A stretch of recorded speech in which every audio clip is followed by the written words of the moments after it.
ముఖ్యంగా తెలంగాణ ప్రదేశ్ కాంగ్రెస్ కమిటీ ప్రవేశపెట్టిన పథకాలు ఏదైతే అమలు చేసిన పథకాలు ఉన్నాయో ఓర్వలేక చూడలేక ఈరోజు టీఆర్ఎస్ నాయకులు అనుచిత వ్యాఖ్యలు చేస్తున్నారు.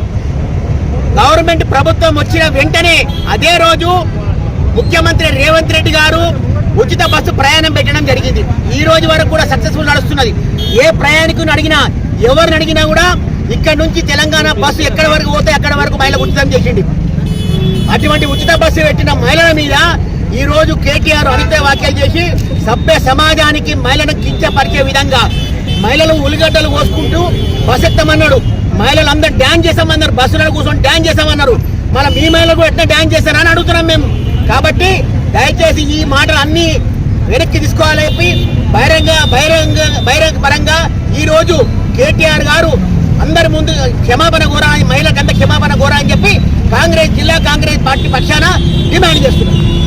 ప్రభుత్వము చేపట్టిన మహిళల కోసము ఎంతో మంచి అభివృద్ధి పనులను, మరి ఉచిత బస్సు కానీ, పెన్షన్స్ కానీ, గృహలక్ష్మి కానీ, గృహ స్కీమ్ కానీ, గ్యాస్ కానీ, కరెంటు బిల్ కానీ ఏదైనా మహిళలు ఈరోజు చాలా సంతోషంగా ఉన్నారు, ఎంతో సంతోషం వ్యక్తపరుస్తున్నారు. కానీ ఈ టీఆర్ఎస్ ప్రభుత్వం ఓర్వలేని విధంగా మహిళల పట్ల అసభ్యంగా మాట్లాడటము, అసభ్య మాటలు అనడము.